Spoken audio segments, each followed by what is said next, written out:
Bonjour, bonsoir mes amis.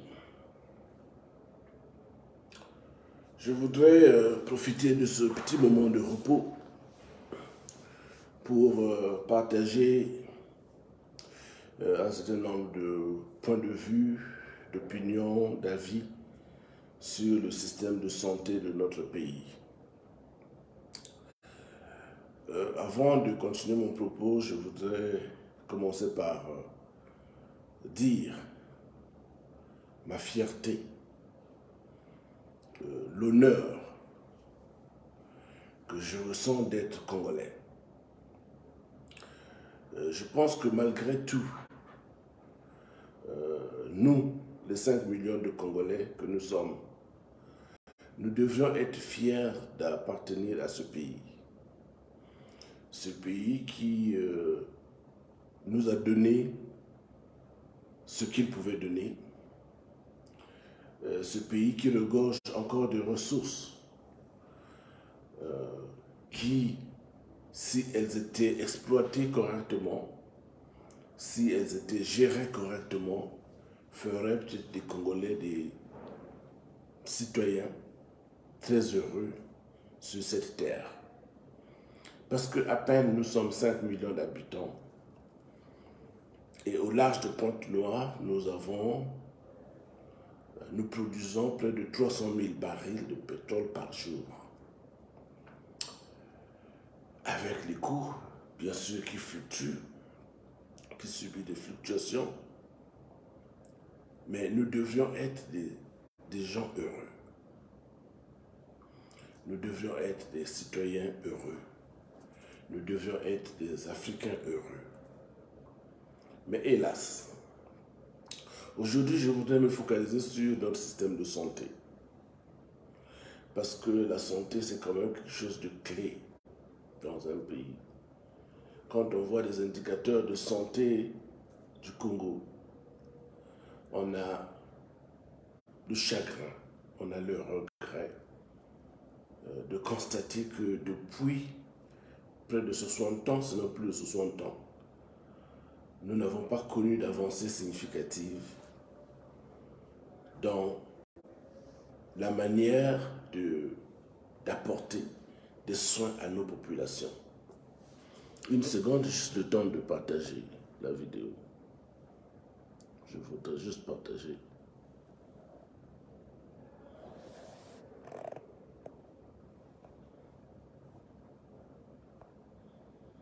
Là, il ne me paraît pas possible pour l'instant de le faire. Vous pouvez le faire quand vous aurez le temps et si vous l'estimez nécessaire.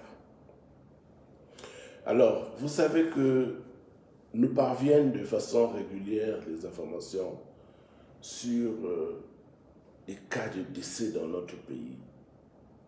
Les Congolais meurent par centaines tous les jours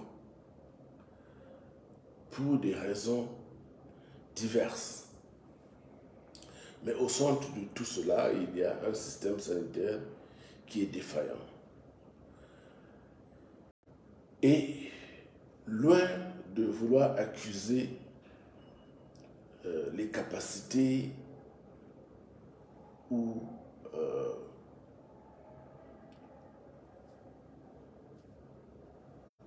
je peux dire la compétence des soignants congolais, je voudrais dire que l'État a juste abandonné le système de santé. L'État congolais a simplement abandonné la santé des citoyens. Ils n'en ont pas fait une priorité. Et voilà pourquoi nous avons aujourd'hui ces cas de décès que nous enregistrons pratiquement tous les jours. La différence qu'il y a entre les soignants qui sont restés au pays et nous qui sommes à l'étranger, c'est quoi? Essentiellement, c'est le plateau technique qui manque à notre pays. Le plateau technique, c'est quoi? Je vous inviterai à aller sur Google et vous allez trouver la bonne réponse. Le plateau technique, c'est l'ensemble de tous ces outils, ces appareils, ces conditions qui devait permettre une prise en charge meilleure, qui devait faciliter aux praticiens de poser des diagnostics et d'apporter la thérapie qu'il faut pour sauver des vies. Et ça, c'est des choses qui peuvent être faites, qui peuvent être obtenues, comme je l'ai dit, parce que nous ne sommes pas un pays pauvre. Si nous étions un pays pauvre, j'allais dire, bon voilà, parce qu'il manque de moyens. Or, les moyens, nous en avons. Puisque nous organisons même des concours de danse dans un pays pour que les Congolais exhibent les pas, je ne sais pas, de la danse machacho, je ne sais pas, un truc comme ça. Le plateau technique au Congo, il est possible parce que quand vous voyez aujourd'hui le système sanitaire de notre pays, les principaux hôpitaux sont à Pointe-Noire et à Brazzaville. C'est vrai qu'il y en a à Oyo, à Donizy aussi, quelques hôpitaux. Mais vous prenez par exemple un service comme celui de l'hémodialyse. L'hémodialyse qui est un traitement, peut-être pas ultime, mais l'un des principaux traitements de l'insuffisance rénale chronique. L'hémodialyse, c'est le rein artificiel, c'est une machine où on vous connecte. Quand vous avez une insuffisance chronique, on vous connecte à cette machine et il purifie votre sang. Donc votre sang passe par la machine, les débris, toutes les impuretés sont enlevées et votre sang purifié revient dans votre circulation sanguine. Ça ne coûte pas les yeux de la tête. Aujourd'hui, dans tous les hôpitaux, que ce soit à Brazzaville, à Pointe-Noire, je parle des principaux hôpitaux notamment, à Oyo, à Owando, à Ifundo, à Wisso, à Donizy, à Nkayi, on devait avoir des unités d'hémodialyse. Parce qu'avec l'argent qu'on a pris pour danser le muchacho, on peut acheter des machines de dialyse. J'ai même entendu lors de la brouille qu'il y a eu entre les experts canadiens qui étaient chargés de gérer le CHU et les syndicalistes, et qui sont des fonctionnaires qui exercent au CHU. J'ai entendu par exemple les gens dire, parlant des fauteuils dentaires, avancer des chiffres de 50 millions pour un fauteuil dentaire. Mais quand le citoyen du pays fait cela, à son propre pays, à son propre peuple, je me dis que soit on est des sorciers, soit on est des super sorciers. Parce qu'avec 50 millions pour le CHU, on peut avoir 10 fauteuils dentaires neufs. Mais là, les syndicalistes qui voulaient eux, participer aussi dans la gestion, peut-être même dans l'achat ou l'acquisition des matériaux de médecine, de chirurgie au CHU, avancer des montants de ce genre. Un fauteuil dentaire, 50 millions de CFA. Pourquoi faire cela à son propre pays, à son propre peuple? Parce que l'hôpital, c'est le carrefour. Demain, vous pouvez être en bonne santé, mais vous pouvez après, le lendemain, être malade et vous retrouver dans cette institution sanitaire. Si vous lui avez privé de ressources pour que la prise en charge soit optimale, optimisée. Un fauteuil dentaire ne coûte pas 50 millions de francs CFA, je suis désolé. Je connais les prix, je n'ai pas envie de trahir mon frère qui est en France, qui en fabrique, mais même avec 5 millions, on peut trouver des très bons fauteuils dentaires, même à moins de 5 millions.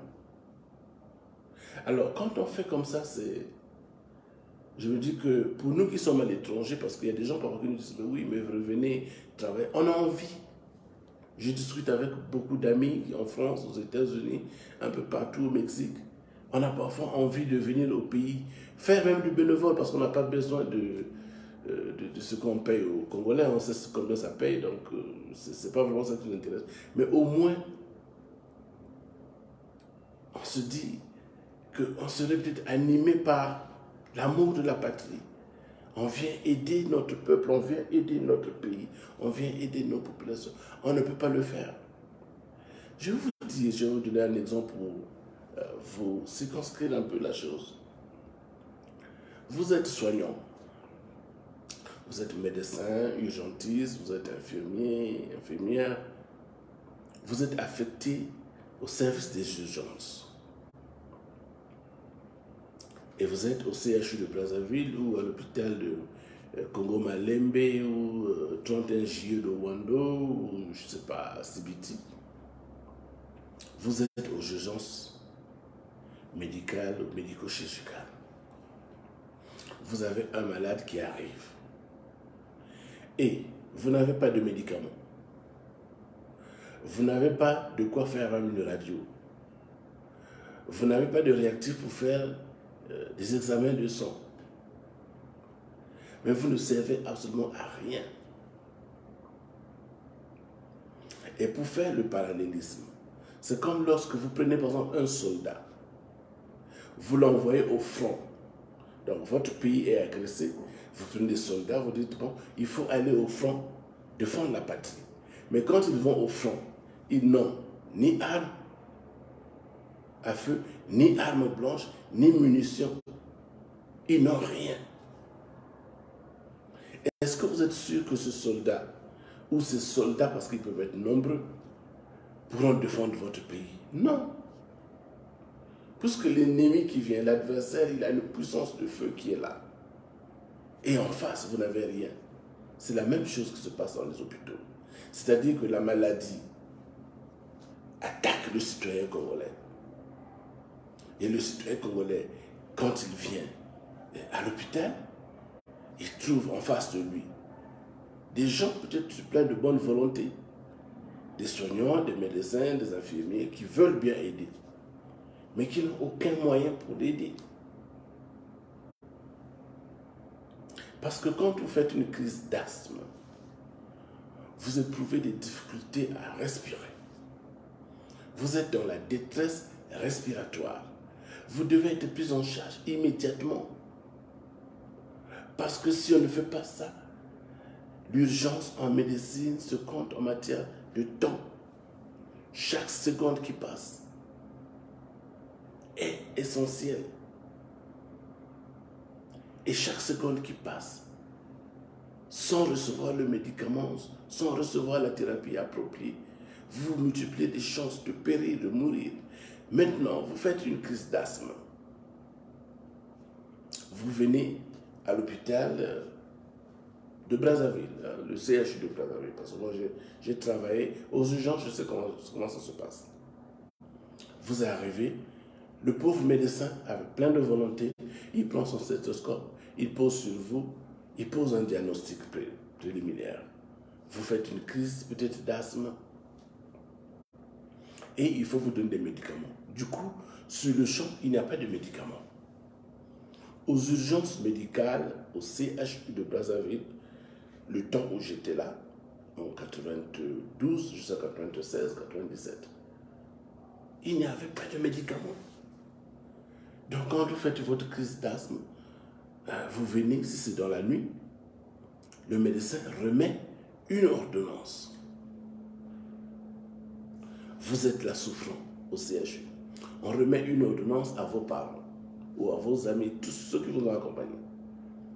Vous allez faire le tour des pharmacies de la cité, parce que les pharmacies de nuit, il y avait la pharmacie non loin du camp Ornano, il y avait la pharmacie, je crois, du côté de Jeanne-Vial là-bas, vers Talangaï.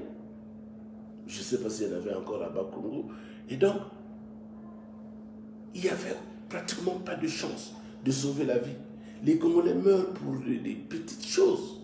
Rien du tout. Quand on parle des Congolais qui meurent aujourd'hui, des centaines de Congolais qui meurent tous les jours, je peux dire, dans des conditions correctes, dans des conditions où le plateau technique serait amélioré, ou qu'il existe des médicaments essentiels dans tous les centres des urgences, on pourrait peut-être sauver plus de 50% de ces malades qui meurent. Je dis bien plus de 50%. Parce que quelqu'un qui fait même l'hypoglycémie, un diabétique, dont le taux sanguin du sucre a baissé, si vous ne donnez pas de sucre, il peut vite mourir. Les gens qui meurent d'hypoglycémie, c'est des morts inutiles. C'est des gens qu'on peut sauver.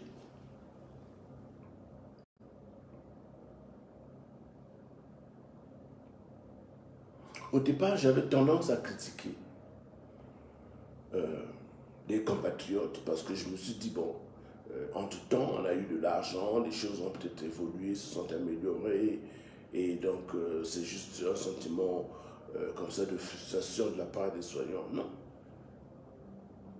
De temps en temps, je discute avec ceux qui sont restés sur place.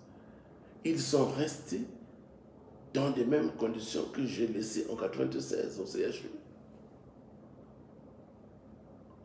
Vous faites une crise cardiaque, vous arrivez au CHU, on vous remet une ordonnance pour aller acheter des médicaments alors qu'il y a une pharmacie hospitalière. Et dans la pharmacie hospitalière, il n'y a jamais de médicaments. Un malade qui est hospitalisé dans un service, il n'y a pas de médicaments, il faut qu'ils achètent des médicaments. Tout ça, c'est pas normal. C'est pas du tout normal. Et les pouvoirs publics, les décideurs, pensent qu'ils sont à l'abri. Mais on a vu mourir au CHU de Brazzaville des généraux, des colonels, des officiers supérieurs. On a vu mourir au CHU de Brazzaville des anciens ministres, des anciens cadres, hauts cadres de l'administration congolaise. Pourquoi? Parce qu'il manque l'essentiel. Et l'homme politique qui est au pouvoir pense que bon, cela ne peut arriver qu'aux autres. Mais je vous rappelle que le président Bongo est mort dans un avion médicalisé. Lui qui n'avait jamais compris qu'il était nécessaire de mettre un plateau technique à la disposition de ses soignants dans son pays. Parce qu'une urgence, c'est en force, c'est en termes de temps. C'est chaque seconde qui passe qui compte. S'il y avait des structures correctes au Gabon, on aurait peut-être stabilisé l'état de santé du président Bongo avant de le mettre dans un avion médicalisé pour l'emmener en France. Donc aujourd'hui, dans l'état où nous sommes au Congo-Brazzaville, même Sassou Nguesso, s'il fait une crise, le temps qu'on fasse venir un avion médicalisé pour l'emmener en France ou au Maroc, il a tout le temps de mourir. Parce que les premiers soins, on ne peut pas les administrer. Pour administrer les soins, il faut qu'il y ait des médicaments.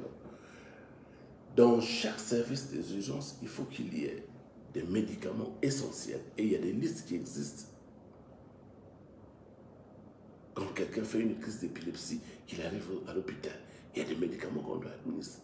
Celui qui fait une crise d'AVC, une crise d'asthme, il y a des médicaments qu'on doit administrer. Celui qui fait une crise de gastroentérite, il y a des médicaments qu'on doit administrer. Les médicaments, c'est ça aussi le plateau technique. Et j'étais heureux de constater il y a quelques jours, puisque je parlais de la nécessité pour notre pays de développer, d'implanter une usine pharmaceutique. J'étais agréablement surpris de constater qu'un collègue qui est en France, un pharmacien, docteur Bondy en l'occurrence, avait déjà fait une étude de faisabilité sur l'implantation d'une usine pharmaceutique au Congo. Pourquoi c'est important d'avoir une usine pharmaceutique? Parce que elle va... Pourtant, mon Wi-Fi est bien là. Ah, mais voilà, donc ça a été rétabli. Ce sont les aléas du direct, les caprices de la technologie. Voilà, j'étais en train de dire qu'une usine pharmaceutique est importante dans notre pays parce qu'elle nous permettra de fabriquer des médicaments. Et des médicaments, par exemple, génériques. de médicaments génériques qui devaient en ce moment-là être utilisés dans tous les hôpitaux parce que je ne l'ai jamais vu. Moi, j'ai exercé au Congo, j'ai exercé à Cuba pendant l'apprentissage de la médecine et j'exerce ici en Afrique du Sud. Je visite plusieurs pays, je vois comment les choses se passent. Un malade hospitalisé, on ne lui donne pas une ordonnance pour acheter les médicaments. Les médicaments sont dans l'hôpital. Donc, si nous avons par exemple une usine pharmaceutique, nous pouvons fabriquer nos médicaments, même si c'est des génériques, ils seront disponibles dans tous nos hôpitaux, dans tous les services des urgences, dans tous les services médicaux, chirurgicaux, pédiatriques ou de gynécologie. On aurait des médicaments, on aurait aussi des consommables, comme je dis, des réactifs. On peut fabriquer des désinfectants, on peut fabriquer des bandes, des compresses, des choses qui permettent des kits pour soigner des plaies, les pansements, faire tout cela. C'est important parce qu'en Afrique centrale, il n'y a pas une seule unité de fabrication de médicaments. Et donc, on pourrait en ce moment-là couvrir d'abord les besoins de notre propre pays, mais un peu au-delà de toute l'Afrique centrale, le Gabon, la RDC, la RCA et les autres pourraient également profiter de cette usine qui serait en train là de fabriquer tout ce dont les praticiens ont besoin pour sauver les vies. Parce qu'on n'est pas seulement médecin, parce que bon, tu portes ta blouse, puis bon, tu mets ton stéthoscope au cou. Mais un médecin qui a sa blouse, qui a son stéthoscope au cou, dans un service des urgences, sans appareillage, sans des médicaments, sans la possibilité de pouvoir faire des tests sanguins, des tests radiologiques et tout. C'est comme un soldat qui a peut-être même une calache, mais qui n'a pas de munitions. Donc il ne peut rien faire avec. C'est important. Je ne sais pas pourquoi les gens sous-estiment toujours cette question de santé. C'est très important. Et puis quand je vois nos hôpitaux, pour équiper nos hôpitaux du Congo, parce qu'on n'a pas une cinquantaine d'hôpitaux, pour équiper nos hôpitaux, on n'a pas besoin des grands budgets.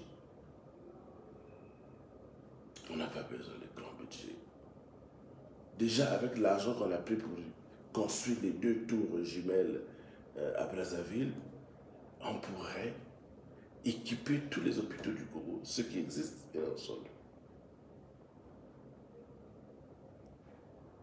Les hôpitaux généraux qui sont en construction dans chaque département de notre Congo, on aurait pu compléter les travaux, affecter du personnel, mais avec tout ce qu'il faut pour réellement prendre en charge des malades. Nous recevons des malades ici évacués. Ici, en France, au Maroc et tout cela. Les Congolais évacuent des malades. Quand tu vois les malades qu'on évacue, tu te dis, mais ça c'est des pathologies qu'on pouvait traiter sur place. Quand c'est au frais de l'État, bon d'accord, on a payé l'évacuation et tout, bon, vous n'avez rien payé, mais quand c'est vous-même, quand c'est la famille qui doit trouver de l'argent pour déplacer quelqu'un à l'étranger, envoyer quelqu'un à l'étranger, ça coûte cher. Très souvent ici, comme en France, un peu comme ailleurs, quand des malades viennent du Congo, parfois ils sont pris en charge par des jeunes internes. Et qui rigolent parce que quand ils voient la note qui accompagne le malade, c'est parfois signé par quelqu'un, professeur agrégé, je ne sais quoi, de l'INSA ou je ne sais pas, de l'université Marien Ngouabi. Quand l'interne voit ça, il regarde et il rigole. Du coup, on ne respecte pas les gens. On ne peut pas vous respecter. Parce que c'est un professeur qui ne peut pas soigner un malade. Je comprends peut-être parce que le plateau technique ne le permet pas. Mais chaque malade comme ça qu'on évacue, qui vient, qui est vu parfois par un interne ou un médecin qui a à peine 2 ans d'expérience qui soigne, je me dis que nous avons un problème. J'ai des gens parlementaires du Congo qui ont fait des accidents, qui avaient été évacués en France. pour recevoir des soins chirurgicaux. Ils m'ont fait confiance, je ne peux pas donc trahir ici, malheureusement. Ils m'ont envoyé leur dossier, j'ai vu les radios, les opérations qui ont été faites en France. Quand je vois, je me dis, mais on n'avait pas besoin d'envoyer ce monsieur aussi, soit-il parlementaire ou ministre, on ne veut pas l'envoyer en France pour aller faire ce type d'opération qui était faite en France. À l'hôpital de Neuilly, l'hôpital américain.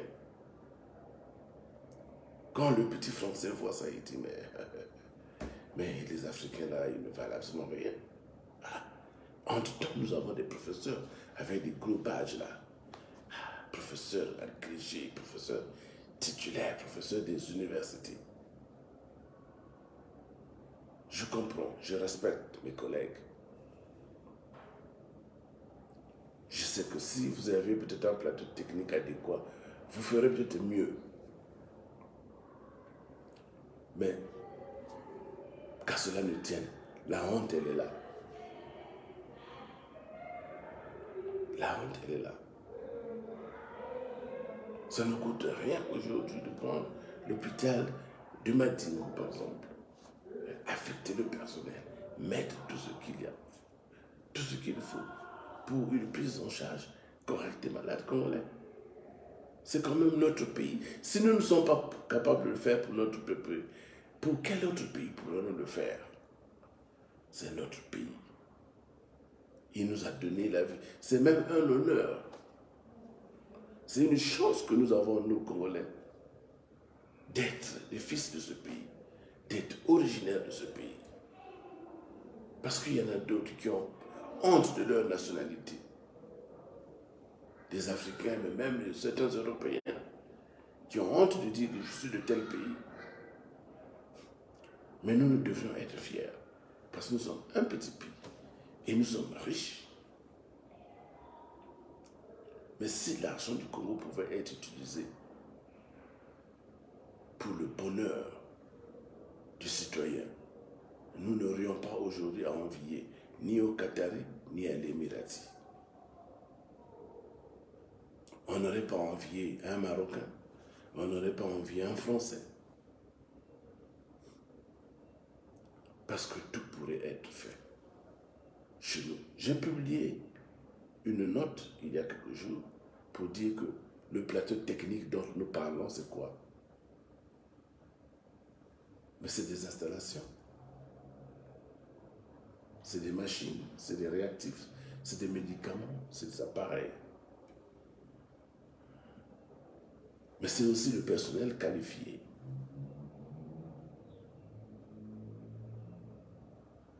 C'est aussi accorder la possibilité aux soignants d'aller se refaire, de se mettre à jour. Il y a des colloques qui sont organisés partout dans le monde, même aux États-Unis. Sur le diabète, sur l'hypertension, il y a des nouvelles molécules qui sont apparues et qu'il faut utiliser. Tout ça, il faut mettre à jour. Parce que moi, j'ai connu des médecins au Congo. Depuis qu'ils sont médecins, ils n'utilisent que le même antibiotique. Ils ne prescrivent que le même antibiotique depuis les années 70. Il n'y a pas de remise à niveau. Alors que ça pouvait. Il y a des moyens pour ça. On peut envoyer des gens en Angleterre, aux États-Unis, en France, en Afrique du Sud, au Maroc. Faire un peu comme un stage de remise à niveau. Et quand vous revenez, vous adaptez les nouvelles technologies, des nouveaux concepts, des nouvelles thérapies, et vous venez vous appliquer ça à votre population.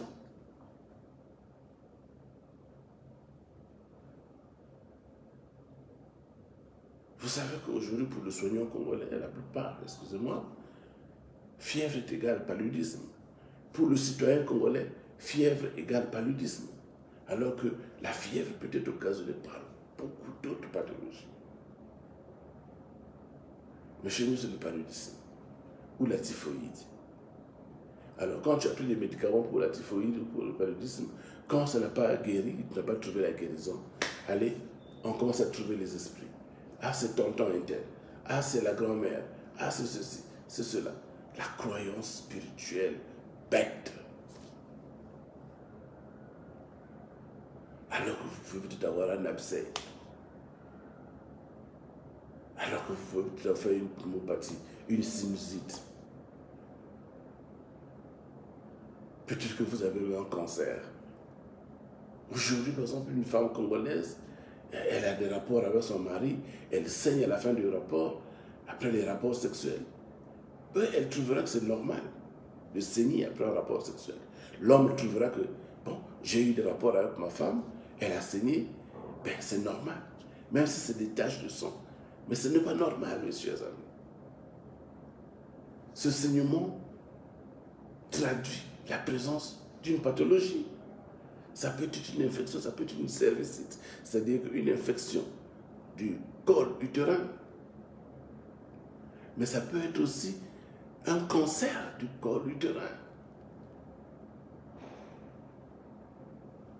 Il y a beaucoup de programmes qui sont faits à travers le monde de dépistage qui permet justement la prévention de certaines maladies. Aucun de ces programmes n'existe au Congo. Aucun de ces programmes n'existe au Congo. Je vous dirais par exemple que dans le pays dans lequel je me trouve et ailleurs, les autres pays avancés, les jeunes filles en âge de procréation, tous les 2 ans, 3 ans, selon les pays, doivent faire ce qu'on appelle le frottis utérin. C'est-à-dire qu'on fait un prélèvement au niveau du col utérin pour voir si elles n'ont pas, il n'y a pas de cellules cancéreuses ou s'il n'y a pas un cancer véritable. Tous les 2-3 ans, jusqu'à peut-être 40 ans. Vous avez entendu certainement parler de la colonoscopie, qui est un examen qui se fait pour détecter à temps les cancers du côlon, du gros intestin. Il y a la mammographie pour détecter le cancer du sein, chez l'homme comme chez la femme, parce que chez l'homme, l'homme aussi fait le cancer du sein.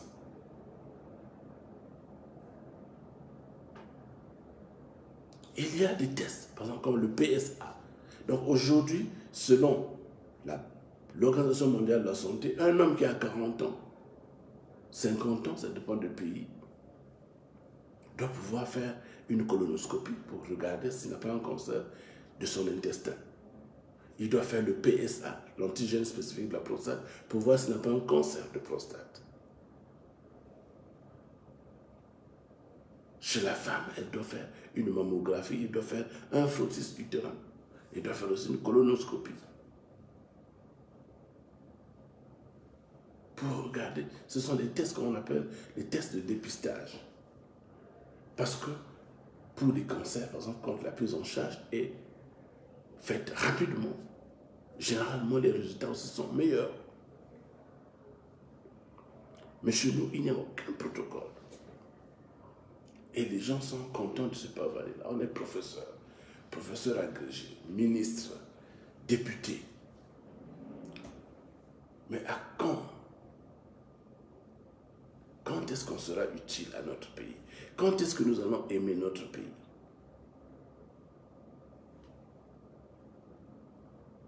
Si les conditions optimales sont créées du côté de Brazzaville, vous verrez qu'il y a beaucoup de soignants qui sont à l'étranger, qui pourraient venir même lors de leurs vacances au Congo, qui pourraient aller dans certains centres faire des prestations gratuitement. Il y a des gens qui viennent peut-être même pendant 2-3 mois, ils viennent s'installer pour nous au Congo, faire des consultations, faire des opérations, et ils repartent pour lui là où il est. Mais nous ne pouvons pas envisager cela. Je ne peux même pas aujourd'hui inviter par exemple des amis sud-africains, des collègues sud-africains pour dire bon, allons passer un séjour au Congo, 2-3 mois, on va être logé quelque part et tout cela. Mais entre-temps, on va dans les hôpitaux pour faire telle autre prestation. On ne peut même pas envisager parce qu'il n'y a rien.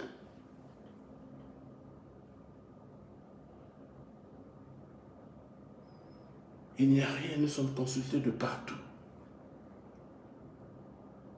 pour venir en aide. Mais comment aider? Comment aider quand l'État refuse de mettre le minimum? Et le minimum, c'est le plateau technique. Aujourd'hui, par exemple, La corruption passe en plein dans nos établissements hospitaliers. En tout cas, autant j'étais au CHU, puisque tout le monde porte la blouse blanche, tout le monde, garçon de salle, fille de salle, tout le monde, médecin, brancardier, on s'habille de la même façon. Et le citoyen qui arrive à l'hôpital croit que c'est un médecin. Il y a des gens qui volent l'argent aux malades. C'est-à-dire qu'il prend de l'argent, tu le consultes, tu dis bon j'ai un problème, je vais voir un médecin. Il te dit bon, il faut payer, je vais t'emmener, moi je ne suis pas médecin, mais je vais t'emmener chez un médecin. C'est lui qui prend de l'argent. Et il t'emmène voir, voir un médecin. Quand il va voir le médecin, il dit bon, ça c'est mon beau-frère. C'est Leki Nangaï, Mbanda Nangaï, ou bien Azal Leki Nangaï, c'est mon petit frère. Alors qu'ils ne se connaissent même pas du tout. En tout temps, il a déjà pris l'argent de la personne. C'est des pratiques courantes au CHU. Mais aujourd'hui, avec l'avancée de la technologie, on peut éviter la corruption dans nos hôpitaux. Comment faisons? Mettre en place un système où le malade fait le paiement en ligne, le paiement électronique. C'est-à-dire qu'il n'y a pas de transaction de cash, pas de transaction en espèces. Les consultations doivent être payées en ligne, même à travers le téléphone. Comme les gens font des transferts d'argent et tout ça là, au lieu de payer la personne avec les espèces dans les couloirs du CHU, ou parfois il y a des gens qui ont des fausses caisses avec des faux reçus. On peut optimiser aujourd'hui les recettes hospitalières en exigeant le paiement en ligne, le paiement par carte bancaire. En ce moment-là, il faut que tu multiplies les méthodes de corruption, de vol, pour pouvoir voler de l'argent de l'État. Pour les consultations externes, et ça j'ai mis ça, je partage toujours mes idées avec tout le monde. Pour les consultations externes, les rendez-vous peuvent être pris en ligne aussi. C'est-à-dire que vous allez sur Internet, vous avez votre portable, votre téléphone. Vous allez, par exemple, le site de CHU de Brazzaville, ou CHU, au centre hospitalier, par exemple, de Oyo, ou de Owando. Bon, je vais aller, par exemple, voir un chirurgien dentaire, par exemple. Je vais aller voir un chirurgien digestif. Bon, vous remplissez donc les informations préliminaires, et à la fin, on vous dit, par exemple, il faut payer, par exemple, tant pour la consultation externe. Et quand vous payez en ligne, avec la carte bancaire, ou je ne sais pas, avec les transfer money, des programmes, des applications qui existent sur place, ça permet d'optimiser en ce moment les recettes hospitalières. C'est-à-dire que celui qui voulait un peu jongler avec l'argent, il ne peut plus jongler. Parce que ça veut dire quoi? Ça veut dire que tu dois mettre en place un système parallèle de collecte d'argent que tu mettras comme ça sur la place publique, et de toute façon on mettra la main sur toi très rapidement, puisque tu laisses les traces. Donc, le malade aujourd'hui qui doit aller voir par exemple un cancérologue, il va sur Internet, il clique le nom de l'hôpital, il demande un rendez-vous. On lui donne un rendez-vous, on lui donne un code pour le rendez-vous. Et on lui dit, bon, il faut faire par exemple le paiement de temps. Soit tu vas dans une banque, tu vas déposer l'argent dans un compte de l'hôpital, à la cité. Et on te donne un reçu, on te donne un code. Et avec ce code-là, tu viens, tu mets dans la page où tu t'es enregistré comme patient. Et après vérification, ton code est confirmé. Donc, les gens ne devaient plus faire des transactions de cash. Aujourd'hui, il est possible de mettre cela en place.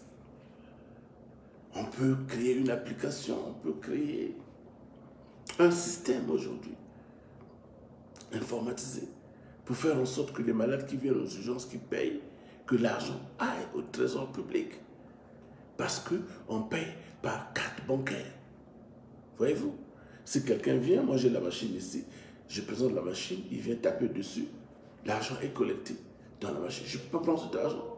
Que ça va directement dans la banque. C'est entre les banques. Donc la banque du patient et la banque de l'hôpital. Donc c'est entre eux, c'est là-bas que le transfert se fait. Donc il n'y a plus à gérer le cash, les espèces. Où tu vas voir un médecin, il te dit, bon, pour que je fasse telle procédure, il faut que tu me donnes tant. Il n'y a plus à faire cela. Si le médecin te dit ça, bon, tu te dis, d'accord, où est-ce que je dois aller payer? Où est la caisse? Vous allez à la caisse, vous prenez un reçu, ou je ne sais pas comment, vous faites votre paiement en ligne, vous faites un paiement en banque. Du coup, le docteur ne peut pas aller prendre de l'argent, réclamer de l'argent. Ce n'est pas de l'argent physique, il n'existe pas là. C'est des transferts qui sont faits entre l'institution hospitalière et la banque du patient. Aujourd'hui, on peut faire. En 1996, quand nous étions là, on ne peut pas faire. Maintenant, on peut faire. Donc, tout l'argent des collectes de recettes au niveau des urgences, dans les différents services de l'hôpital, que ce soit pour les consultations externes, il y a beaucoup de chances de faire en sorte que l'argent parte finalement au trésor. Bon, maintenant, si on vole au trésor là-bas, bon, c'est une paire de manches. Mais en tout temps, on a optimisé, on a plus ou moins balayé des circuits de fausses transactions, de détournement d'argent, de corruption qui existent dans nos hôpitaux. On peut contourner cela rien qu'avec la biométrie, rien qu'avec la technologie, avec l'informatique, le numérique. Voilà les changements que nous pouvons apporter à notre système. Et ça, c'est faisable. Mais l'homme politique ne veut pas le faire. Parce que l'homme politique oublie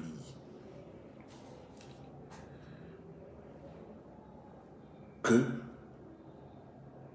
lui aussi c'est un humain, qu'il peut tomber. Tu peux faire un AVC à n'importe quel moment.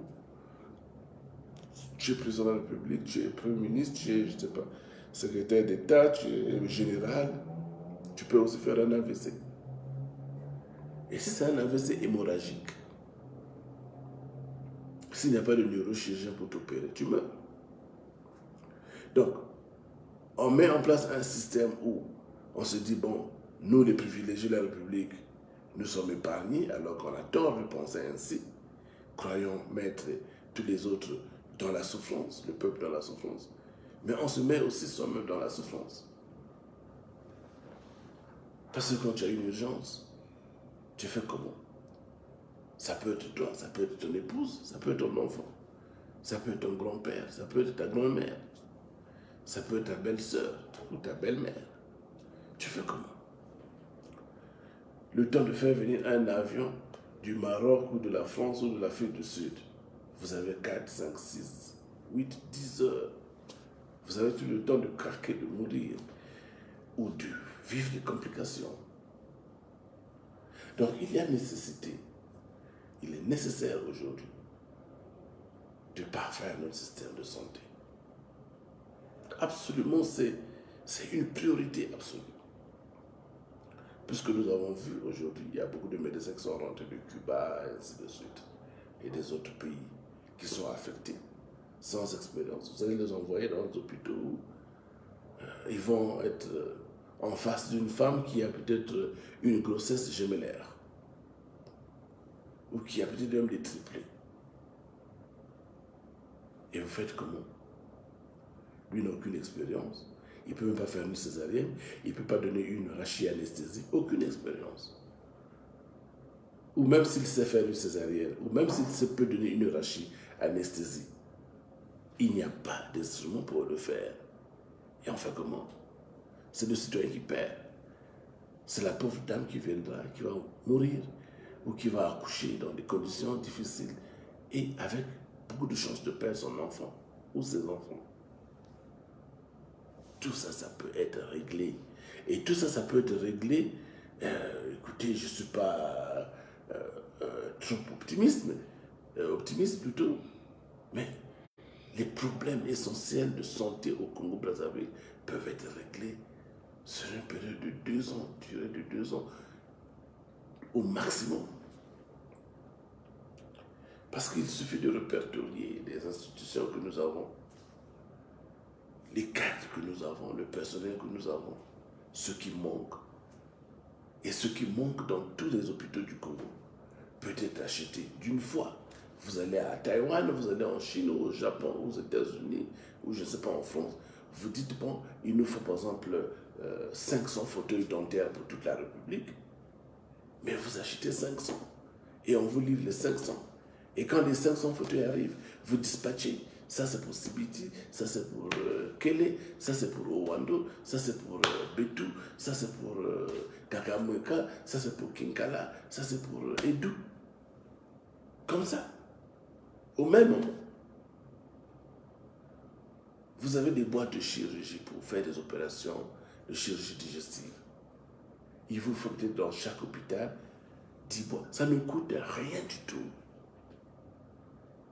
Ça ne coûte même pas 1 million de francs CFA. Alors, si vous prenez par exemple 10 boîtes par hôpital pour la chirurgie digestive, donc 10 millions.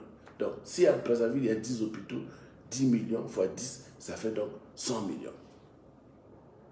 Si vous dépensez 100 millions, vous avez... Et quand vous achetez plus, vous achetez, vous savez que le prix est souvent rabaissé, quel que soit le prix. Donc, vous aurez en ce moment-là donc des kits de chirurgie digestive dans tous les hôpitaux de Brazzaville. Ça veut dire que simultanément, à Brazzaville, on peut, dans tous les hôpitaux, on peut opérer 10 personnes à la fois pour le cas de chirurgie digestive. Donc 10 personnes à Makelekele, 10 à Bakongo, 10 à Mfilou, 10 au CHU, 10 dans toute la ville de Brazzaville, en un jour ou d'un coup, on peut opérer 100 malades. Est-ce que ce n'est pas bien comme ça? Quand je vois les kits, par exemple, pour nous, l'orthopédie, la traumatologie, ça ne coûte rien du tout. On peut acheter aussi. Mais il n'y a pas que des machines là qu'il faut acheter. Il y a la maintenance, les contrats de maintenance. Et il y a aussi des consommables. Vous avez besoin de coton, vous avez besoin de compresses, vous avez besoin de tuiles gras, vous avez besoin de fils de suture, vous avez besoin de désinfectants, vous avez besoin de... Tout ça, ça doit être de routine, fourni dans des hôpitaux. Et en ce moment, le soignant est à l'aise. Il a ses gants, quand ça peut fort un peu, il change, il met une autre paire de gants, il travaille. Il travaille pour le citoyen, au service du citoyen, au service de l'État. C'est tout ce qu'on demande. On ne demande pas le ciel. Le citoyen ne demande pas vraiment l'or de Kakamweka ou je ne sais pas, le diamant de Dongo. Il ne demande qu'à être bien soigné.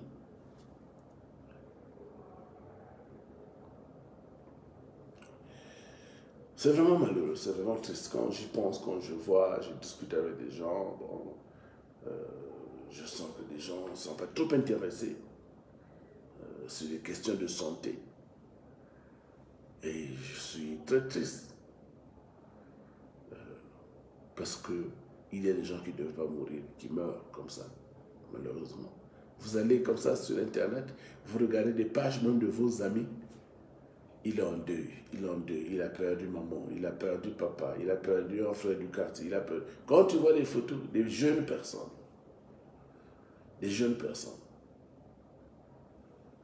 ça fait mal. Ça fait mal quand vous avez des statistiques, quand on vous dit qu'à la mort de Brazzaville, par jour, il y a au moins 25 corps qui sortent. Par jour. Donc, en 10 jours, quand il y a 25 corps, dans 10 jours, donc 250 Congolais meurent. Ça, c'est seulement à Brazzaville, à la mort de Brazzaville.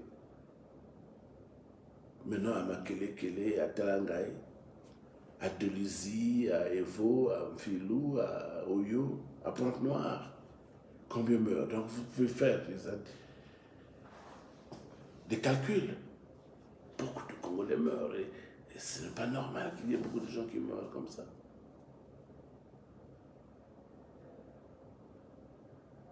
Mais bon, nous croyons toujours, moi principalement je pense que après le départ de ce pouvoir, les choses vont s'arranger.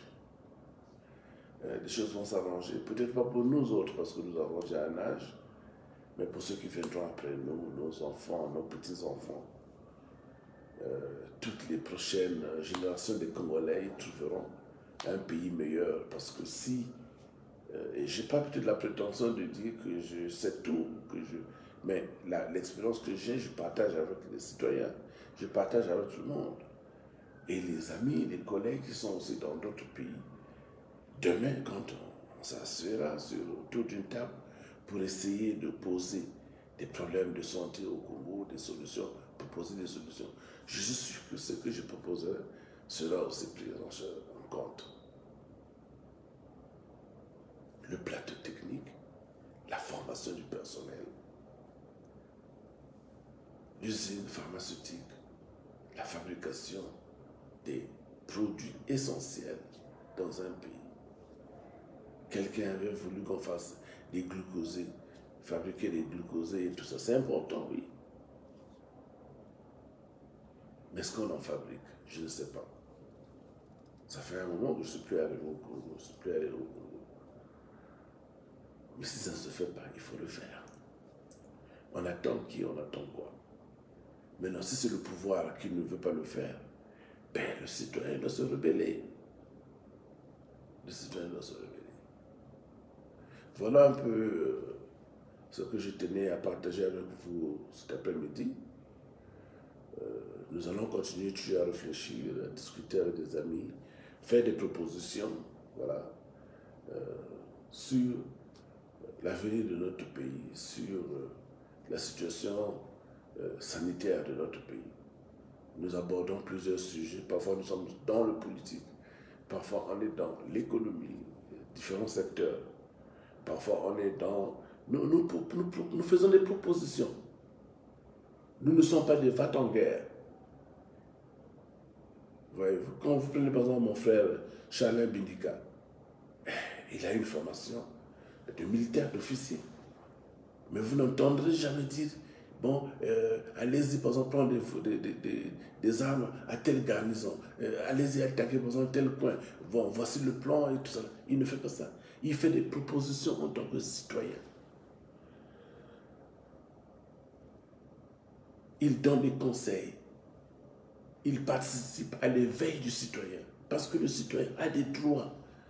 En France, aux États-Unis, partout, le citoyen a des droits. Et les droits du citoyen doivent être respectés.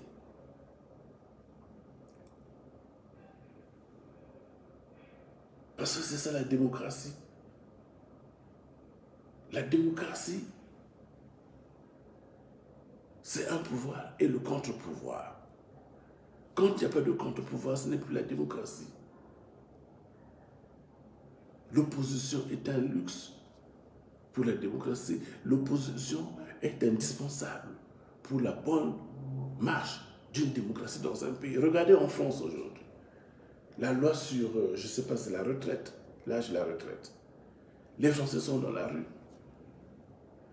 Parce qu'il y a l'opposition, mais il y a même des gens qui soutiennent le pouvoir, qui sont contre la mesure prise par le gouverneur Macron. Ils sont dans la rue, ils protestent.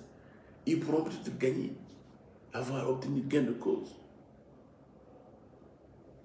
Parce que tous les métiers ne sont pas des métiers d'aisance, il y a des métiers qui sont pénibles. Des gens qui travaillent, qui font la manutention, qui souffrent.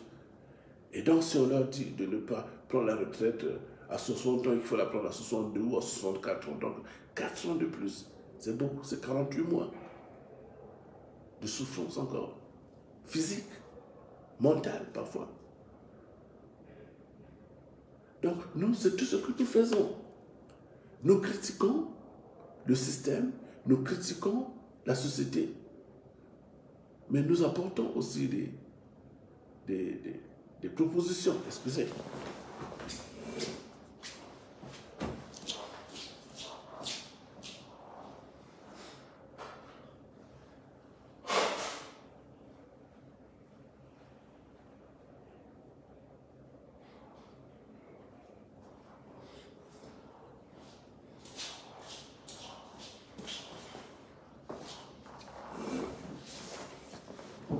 Voilà. Salut Charlin. Donc on n'est pas des va-t-en-guerre. Nous ne voulons pas la guerre dans notre pays. Parce que la guerre, elle est destructive, comme nous le disons toujours. Ça va causer la destruction des biens, des personnes. Un instant.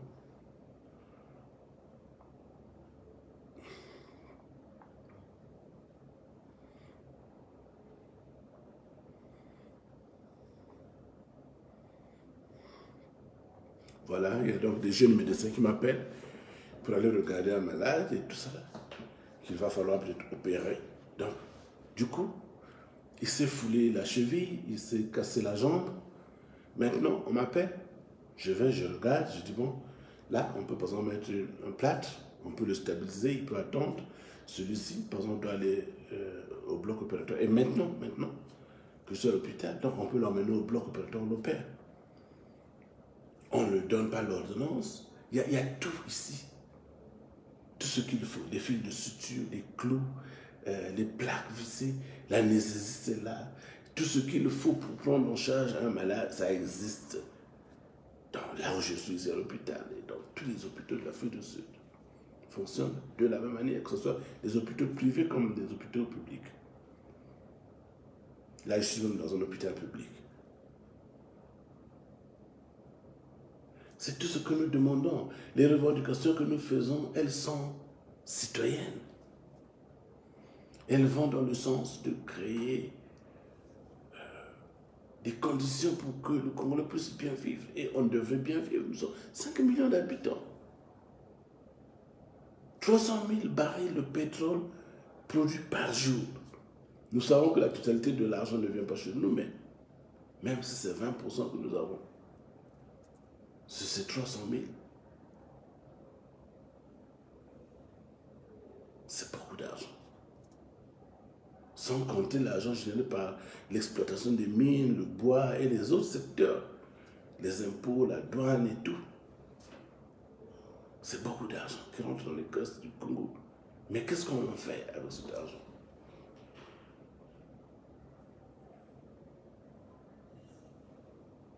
Je suis sûr qu'au Congo, par exemple, aujourd'hui, pour les étudiants qui sont au 3e cycle, et même à l'université, au 2e cycle et tout, il y a beaucoup plus de Congolais aujourd'hui qui étudient à l'étranger qu'au Congo-Brazzaville.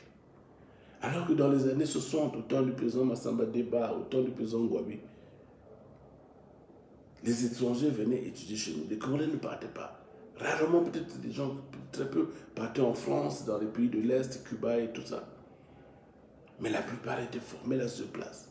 Mais aujourd'hui, ce n'est plus le cas.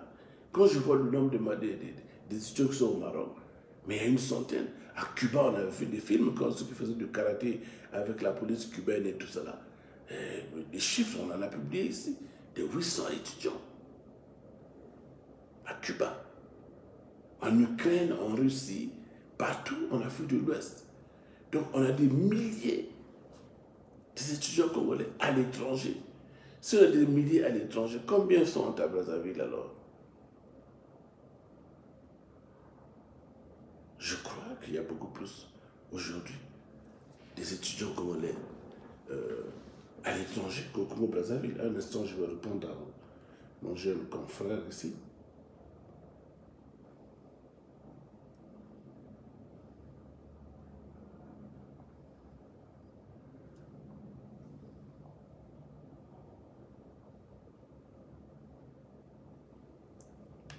Voilà comment nous fonctionnons ici. Donc, il a examiné le malade, il a fait des radios malades, regardez. C'est ça la radio. Il m'envoie pour avis. Voilà. Là, c'est une fracture de la cheville. Si vous pouvez regarder, là. Là. Là où je mets mon doigt, là. Voilà, voyez-vous, voyez? C'est ça la fracture. Donc, cette fracture, on peut l'opérer comme on peut aussi traiter de façon conservative. Là, il n'a payé personne. Il ne m'a pas payé, il ne va pas me payer, ce malade. Je vais regarder encore s'il y a d'autres photos ici.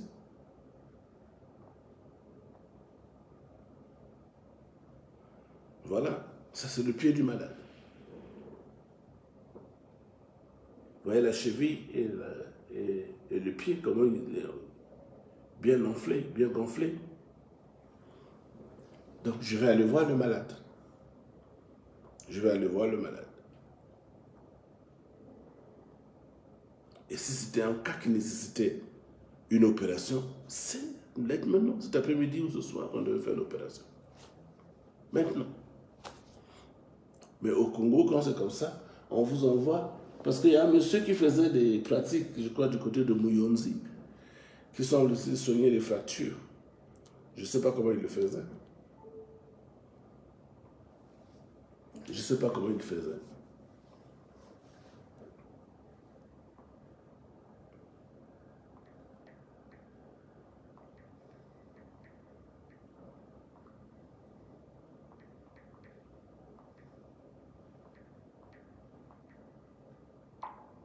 Voilà, tout ce que nous voulons, c'est que le peu que nous avons appris ici, le peu que nous savons, c'est de mettre à la disposition du peuple. Demain, si je suis affecté à Madingu, à Boko, je ne sais pas, Gomatete ou à Divenier, j'ai un cas comme ça, bon voilà, je vais montrer aux autres comment on traite ce genre de cas. Pour ceux qui ne savent pas. S'il faut opérer, je vais montrer aux autres comment on opère, comment on met une plaque avec des vis pour stabiliser la fracture, après mettre un plâtre, le suivi après. C'est tout ce que nous voulons. Nous ne voulons pas être des présidents, nous ne voulons pas être des ministres, nous ne voulons pas être nous voulons seulement que le pays soit un bon pays, qui respecte les droits de tous les citoyens, qui permet aux citoyens d'aller et de revenir, qui permet aux citoyens de pouvoir entreprendre dans la paix, dans la quiétude, qu'il y ait une justice qui soit impartielle, mais qu'il y ait un pays aussi qui fait beau vivre, qu'il y ait un système éducatif qui soit correct, et un système sanitaire qui soit correct. Ce que nous demandons, ce n'est pas Dieu, ce n'est pas le ciel. On ne demande pas l'impossible. C'est tout. On ne demande pas autre chose. Voilà donc ce que j'avais à vous dire. Pour les amis qui sont en ligne, je vous salue. Je vous demande de suivre souvent des vidéos de nos compatriotes. Il y a Charlène, je crois, qui fait souvent des vidéos, soit jeudi ou vendredi soir. Jeudi soir ou vendredi soir, il fait souvent des vidéos. Il en fait souvent aussi, je crois, le dimanche ou le lundi. Il faut suivre souvent ces vidéos, ce qu'il dit. C'est important, c'est instructif. On apprend beaucoup de choses. Il ne fait pas la guerre. Il fait des propositions citoyennes. Il faut suivre la matinale de mon frère Brice Landry Deco, à qui je dis bonjour et que je félicite pour le grand travail qu'il fait de sensibilisation et d'éveil de conscience. Et de tous les autres compatriotes, notamment qui sont à l'étranger, parce que ceux qui sont sur place au pays, ils ont peur de parler. Mais il y en a qui font des efforts, comme Chris Dongui, mon petit frère Chris Dongui, comme Luemba Delo, je crois qu'il s'appelle Delo Luemba, et qui fait aussi des propositions, qui fait un travail tout à fait citoyen, de sensibilisation. Voilà. On n'est pas pour aller faire, je ne sais pas, la guerre contre qui que ce soit.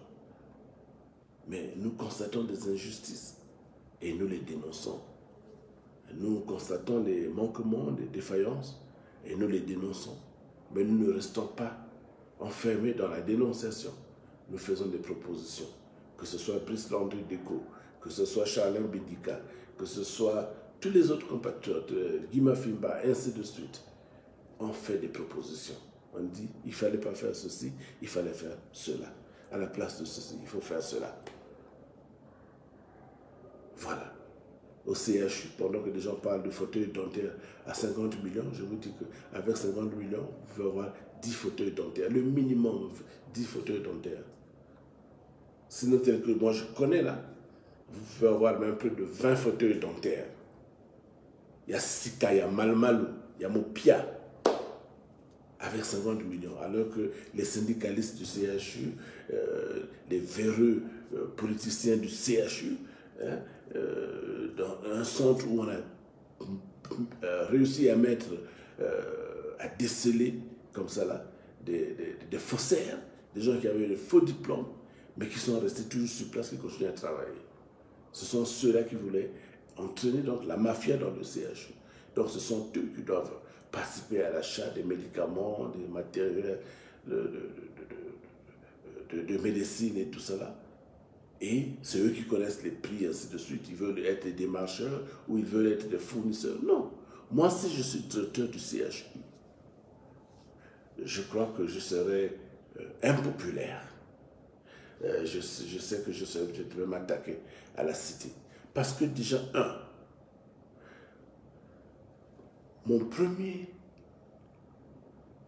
ma première mission serait d'abord de contrôler le staff, le personnel du CHU. Il faut que je regarde le ratio entre le personnel soignant et le personnel non soignant. Il doit y avoir plus de personnel soignant que de non soignant. Si moi je suis directeur du CHU. Si je suis directeur du CHU et vous êtes un faux diplômé, vous ne viendrez pas travailler dans mon hôpital. Pardon. Vous allez remuer le ciel, la terre, vous ne mettrez pas. Parce que je vous mettrai, ou je mettrai votre dossier à la disposition même du public. Si vous vous entêtez à ne pas partir, je mets le dossier à la disposition du procureur général. Parce que quand vous êtes faux, vous faites du faux, vous pratiquez le faux. Mais qui en pâtit? C'est le peuple, c'est la population. Si je ne suis pas médecin, et je prétends être médecin dans un établissement hospitalier, et je fais des prestations comme si j'étais médecin, tout ce que je soigne et qui meurt, qui est responsable? C'est moi. C'est bien moi. Parce que, je n'ai pas été formé, je ne suis pas habilité à poser des actes thérapeutiques ou poser des diagnostics sur des malades ou porter même des conseils sur des pathologies. Donc, un faussaire comme cela, forcément, il devait être dans les mains de la gendarmerie. Mais ils sont là. On a décelé plusieurs faux au CHU. Ils sont là. Du temps du président Lissouba, on avait fait un recensement général, c'était dans toute l'administration, toute la fonction publique. Il y a des agents du CHU qui étaient partis. On les appelait le code 104. Ils étaient partis. On les avait virés. Sassou est venu, il les a ramenés. Et là, les Canadiens sont venus, ils ont constaté qu'il y avait des gens qui n'avaient rien à faire au CHU de Brazzaville, mais qui étaient là. Et ce sont eux les syndicalistes, ceux qui tiennent le syndicat. Donc, qu'ils mènent la guerre à la direction de l'hôpital. Et comme ça, ils ont fait partir Mme Ambiero, qui voulait bien restructurer l'hôpital. Mais comme elle ne marchait pas avec eux, ils ont tout fait pour faire partir Mme Ambiero. Les Canadiens sont venus. Ils ont créé des problèmes aux Canadiens. Parce qu'eux, ils devaient être les fournisseurs. Quand on cherche des fauteuils dentaires au CHU, c'est eux qui doivent venir. Ils disent, bon, le fauteuil dentaire coûte 50 millions. Donc si j'amène 5, il faut donner donc 250 millions. Faux! Si ce n'est pour la promesse que j'ai tenue avec un frère qui est en France, qui travaille dans l'unité qui produit les fauteuils dentaires, j'allais vous mettre les prix des fauteuils dentaires ici. Parce qu'avec moi, c'est polélé.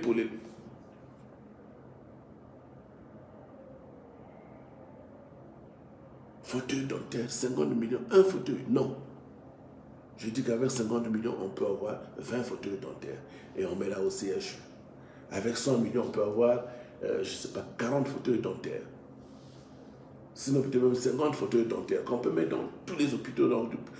Donc 10 à Makelekele, 10 à Talangay, 10 au CHU, des fauteuils dentaires, je dis bien. Mais entre-temps, il y a des gens qui étaient au CHU, qui sont là, qui font la politique, qui font les affaires. Et qui ternissent l'image de l'hôpital. Parce que si vous êtes fournisseur, si moi je suis directeur de l'hôpital, vous êtes un fournisseur, vous quittez le CHU. Vous ne pouvez pas faire les deux. Parce que si moi aussi directeur de l'hôpital, si moi aussi je deviens fournisseur, qu'est-ce que ça va devenir? Donc je viens, il y a un cahier de charges, il y a des achats, des instruments, le cadre, améliorer le plateau technique de l'hôpital. Je suis directeur, je dis bon, il nous faut par exemple tant, un budget par exemple d'1 milliard. Et puis bon, je viens encore, moi directeur, je suis en même temps fournisseur. Je dis bon, moi j'ai travaillé en Afrique du Sud, je connais les sociétés là-bas et tout. Bon, moi je vous fournis après les fauteuils dentaires, je vous fournis des kits de chirurgie, de stomatologie ou des choses comme ça. Mais où est l'éthique? Donc le vol devient quelque chose de tout à fait normal. Et on ne sanctionne pas au pays, au Congo-Brazzaville. Moi, directeur du CHU, le personnel non soignant, je le diminue.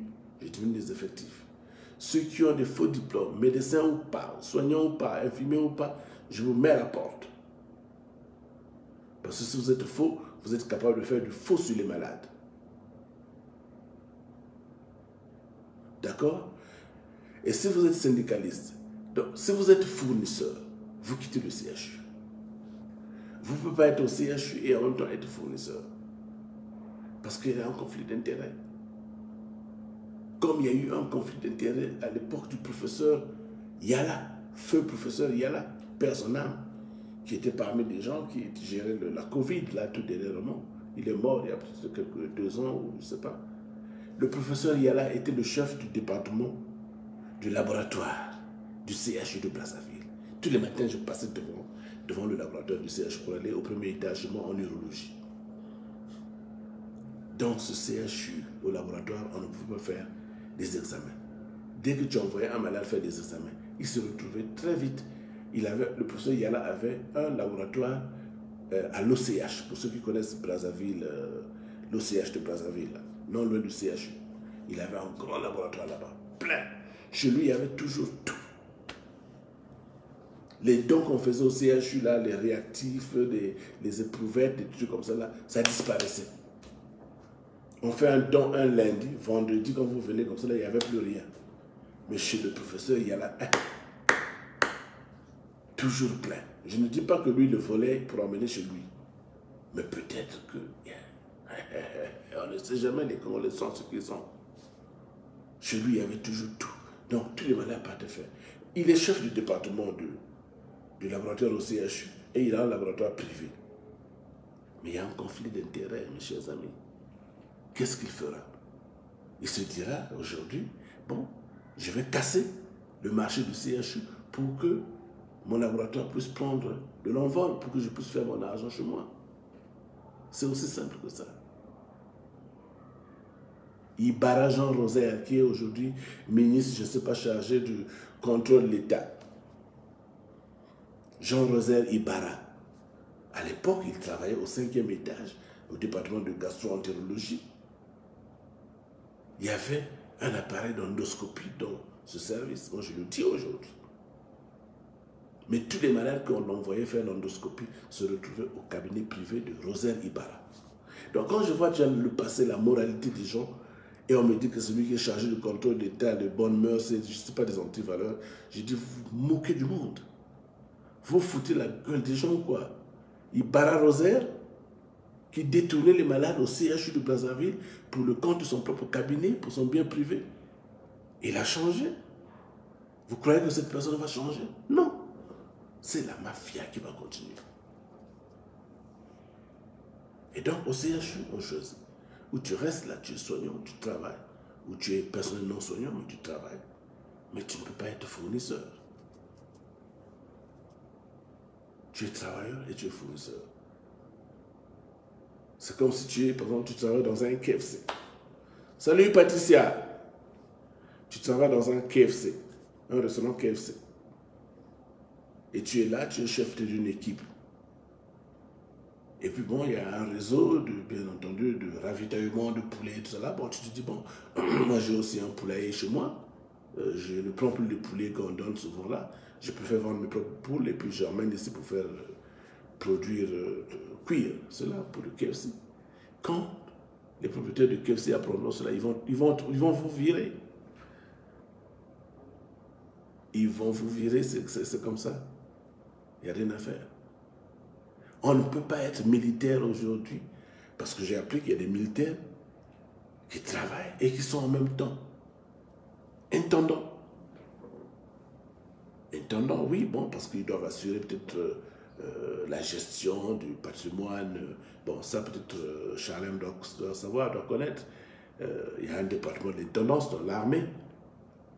Mais les fournisseurs encore dans l'armée, c'est-à-dire que quand les militaires ont besoin du pain, celui qui fournit le pain, c'est un général encore de l'armée. C'est pas normal, ça. Ce n'est pas normal. Donc, celui qui va acheter les boîtes de conserve, c'est un militaire. Donc, il n'y a pas d'éthique. Donc, il y a un général intel, c'est lui qui fournit le corps de bœuf. Général, colonel intel, c'est lui qui fournit le pain et tout ça. Et tous ils sont pris en charge par l'État. Ils sont payés par l'État. Ils sont avancés par l'État. Ce n'est pas normal. Même la Bible dit à Dieu ce qui est à Dieu, à César ce qui est à César. Ça, c'est des choses qu'il va falloir combattre demain. Vous êtes militaire, vous ne pouvez pas être businessman. Si vous voulez faire des business, vous voulez faire des affaires, vous quittez l'armée. Vous déposez l'uniforme, vous déposez le kalachnikov, votre pistolet, les galons, vous laissez et vous partez, vous faites les affaires. Si vous êtes médecin, vous êtes au CHU, payé par l'État, même si le salaire, c'est un salaire de misère, mais si vous voulez aller en privé, vous allez vous asseoir en privé. Si vous voulez faire les deux, vous ne pouvez pas empiéter les heures de votre travail à l'État pour aller faire le privé. C'est-à-dire que si nous travaillons, par exemple, de 8h à 16h, après 16h, c'est votre temps libre. Si vous voulez aller vous asseoir dans votre cabinet médical, tant mieux. Mais si vous quittez le CHU à 11h et vous allez au plateau de 15 ans, on vous trouve là en train de prescrire des médicaments aux malades alors que vous devez être au CHU de Brazzaville, si on met la main sur vous, monsieur, vous êtes dans le faux. On vous vire du CHU. Vous restez en ce moment à faire vos prestations de l'autre côté. On ne doit pas voler à l'État.